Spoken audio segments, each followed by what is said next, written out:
friends. My name is Constance, and this is Cruelty-Free Musings. Today, I thought we would go back to a series that I haven't done in maybe a year, and that would be Serious Talk Tuesday, and specifically, in the spirit of being thoughtful and, mindful consumers at this time of year, the Sephora Holiday Hooray. There you go. In case you were wondering what it looks like this. So this is the coupon that Sephora is sending out to try and get people to spend more money because enough people have not bought things at Sephora this year. That's probably a good thing. That probably means that the mindful consumerism movement is working. So, this coupon is for $20 off of $75. I did actually take notes for this video, so we'll go ahead and open my notebook and set it off over here. Okay, so the title of this video is How Do I Feel About the Sephora Holiday Hooray? And the answer, based on my first thought when I saw this, not when I saw this flyer, I picked this out of the mailbox today. When I first saw the email was, I can't afford that. Which is an interesting thought to have in response to a sale. It's sort of the opposite response to the one that the marketers are hoping for, right? They're like, oh my goodness, sale, deal, hooray, let's spend money, and not think about the fact that we're spending money. We're saving money because we're getting money off. But if you weren't going to buy the thing, you're not necessarily spending money. You're not saving money. Unless you definitely would have bought it, you're not saving money by buying anything. But that's still not the first thought of most people, especially it's not the first thought of most people who've had a spending problem, which, hi, yes, I have. I have had a spending problem. So the fact that my first thought was, I can't afford to spend money, like, no, I am not going to spend $75 at Sephora so that I can spend $55 at Sephora instead. That's insane. Who does this? Lots of people. The answer is lots of people. But not me anymore, which is amazing. So let's talk about how I got here. First of all, just like a personality nerd thing, as I was thinking about how I responded to the sale, I remembered thinking a thought, but it's actually an emotional response. The first thought that I had was combined with an emotional response, and it was one of revulsion. It was the equivalent of, yeah. The emotional equivalent of that sound and expression and noise. The response to this. And the thought that went along with that is, I can't afford that. So how did we get from a spending problem to a sale? No. Yeah. Well, the answer is, I've been paying attention. I've been paying attention to how much money I'm spending and how much money I'm going to need to spend in December. And let me just rattle off a quick list of the expenses that I need to do, that I need to expend and that need to happen in the month of December. My cat needs to go to the vet. That's not cheap. I mean, it's probably like $40. I haven't I mean, it's been an entire year, and last year I was not paying attention. But anyway, the cat needs to go to the vet. That's not optional. That's a yearly expense, not optional. Uh, I had a chiropractor appointment today. That's, I mean, it's optional for a lot of people, but I find that I feel better when I am making sure that my back is aligned properly and that any muscle tension and knots are getting worked out on a consistent basis. I'm getting my hair colored next week. That's usually not cheap. It's because the highlights are starting to have a demarcation line. Right, you can see it. Yeah. So I'm getting my hair colored. Um, a pretty simple operation, like a wash of auburn just all over my hair. But still, hair color, basically a frivolity, but I enjoy it. So, that's, it's it's something that will improve the quality of my life, and it is a predetermined expense. I knew that it was going to happen in the month of December. And and it's December, and I still have presents to buy. Which, now granted, I got most of my present buying out of the way in early November because, yes, I am that person. Yes, yeah, that's hi, me again. I like buying presents. So, yes, I am that person that buys most of my presents in early November. But at the same time, I still need to buy Bear's presents. I still need to pick up something for my in-laws. There are some minor expenses like picking up wrapping paper and cards and that kind of thing. Plus, like at the end of the holiday season, I need to pick up, I need to stock up on bags of various sizes because a lot of the time I don't want to wrap something that's irregularly shaped. Sometimes I do. But a lot of the time I'm like, this is an awkward shape and I just want to put it in a bag, and then if I'm giving a bag to anyone other than my immediate family, that means it goes away. So, um, that means that bags are a perennial thing that I need to purchase. So that's like after Christmas, I'm going to need to hit some sales and stock up on some wrapping things. Probably just bags. Think I'm still fine on tissue paper, but anyway, that's still an expense and it's going to be in December as well. Even if it's like $10, it's gonna be there. I'm going to spend a significant amount of money on my husband, and that's also going to come entirely out of my budget because why would I spend his money on buying things for him?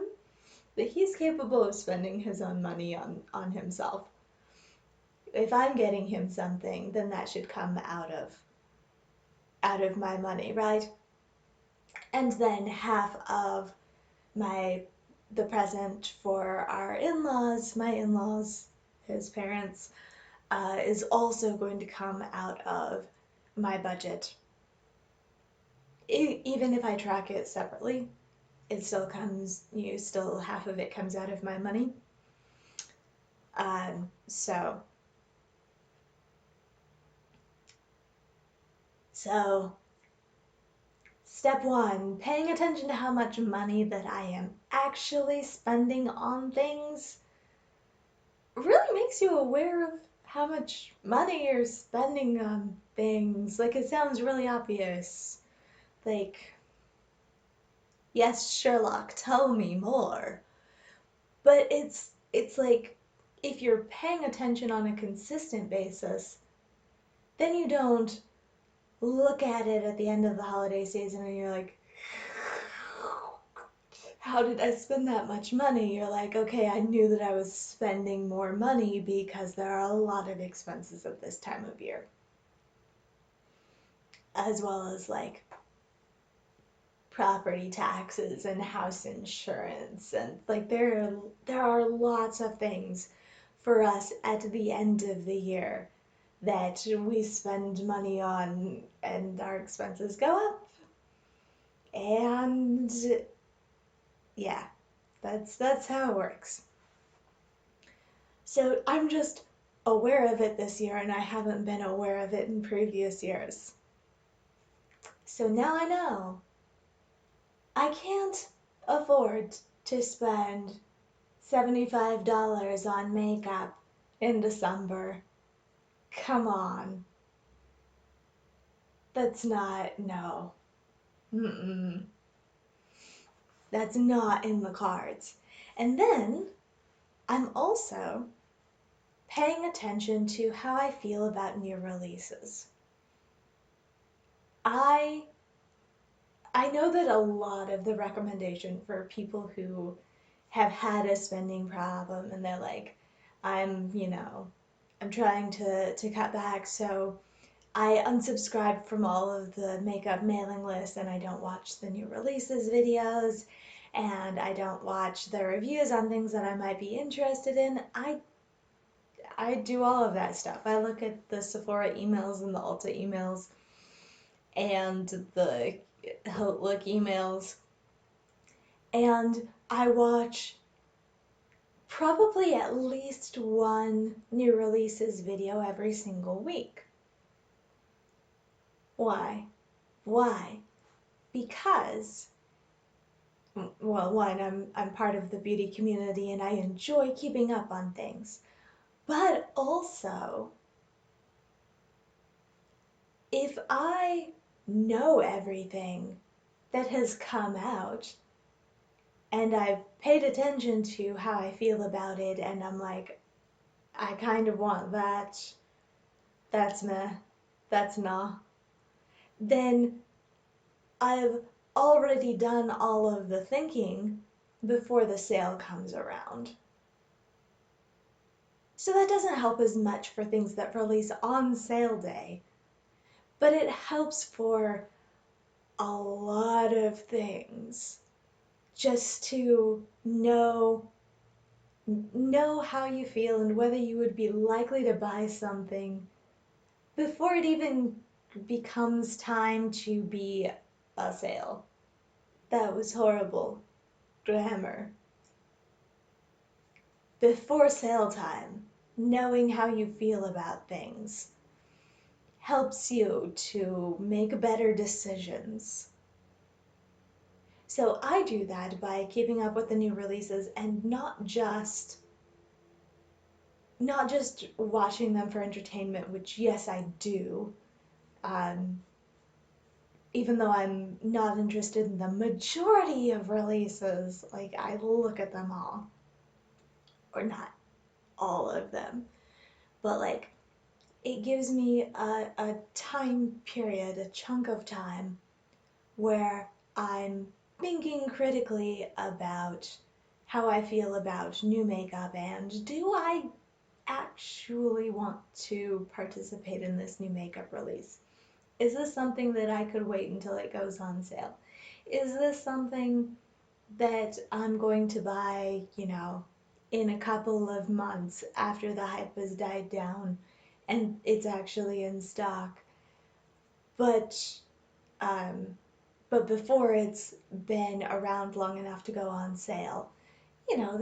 This kind of thing. Is this the kind of thing that I'm going to indefinitely postpone? Is this the kind of thing that is never going on my wish list ever? I'm very intuitive with how I track how I'm feeling about um, you well, I'm very intuitive when I track how I feel about everything like how I think about things. I will, like, I assess. It's like Samantha March in the Double Take. I if there's not like an immediate interest, then there's no chance that I'm going to buy it really ever at any point. If there is that double take, then that's worth looking more into and seeing if it gets good reviews and if it seems like the kind of thing that I might enjoy based on the discussion of people that I trust. So like that's the first hurdle that anything has to pass before I even think about buying it is, does it spark the immediate intrigue? Is it like, oh, hmm, that could be a thing? So that's what I mean by I know how I feel about new releases. I am tracking the new releases and consuming content about new releases, not with the intent of immediately purchasing new releases, but with the intent of screening out the majority of new releases because they don't spark the fill up of, oh, that seems interesting. And last, my final point, this might be the shortest video on my channel ever. The last point, I have been paying attention to how I feel about my current collection, and I have been feeling lately that I am not giving enough attention to what I already have. Why would I buy more? I haven't played with my subculture palette, the color story that makes my heart go pitter-pat. I haven't played with this new purchase, this Hourglass holiday palette, the Ghost palette, nearly enough. I have a blush that I'm wearing for the first time today.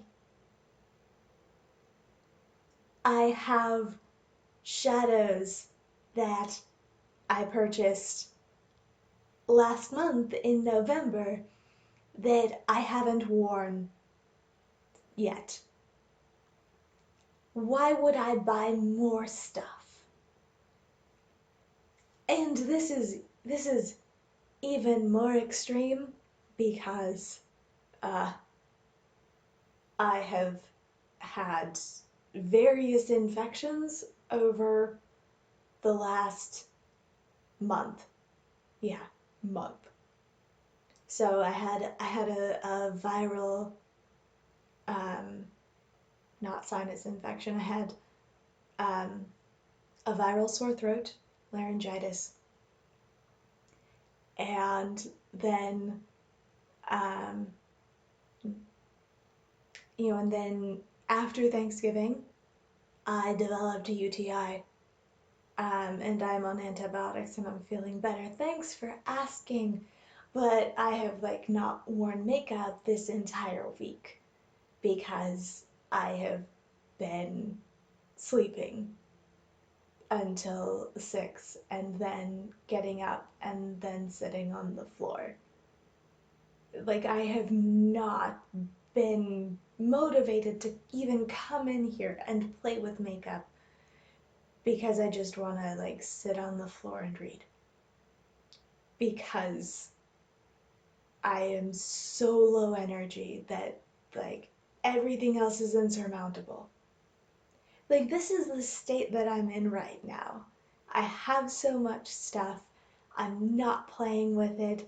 I haven't even worn makeup in a week and a half. What? Why? Why would I buy more makeup? Why? Why? And this is the kind of thing that makes me look at the Holiday Hooray email and say, I can't afford that. I can't afford the money at this time of year. Come on. I can't afford the extra things in my collection that I wouldn't pay attention to. I can't. Why? Why would I ever? Why? Now, obviously, I did.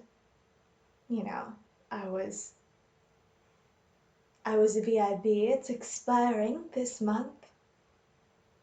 But in 2018, I got VIB status, and I'm not proud of it. But you know what? I'm not the person that spends $350 at Sephora every year anymore. And I feel like that was a worthwhile transition to make. It's worth putting in the effort to pay attention to how you actually feel about things. I hope you enjoyed or learned something, or both. Like, comment, subscribe, do whatever you feel like. Thanks for watching, and goodbye for now.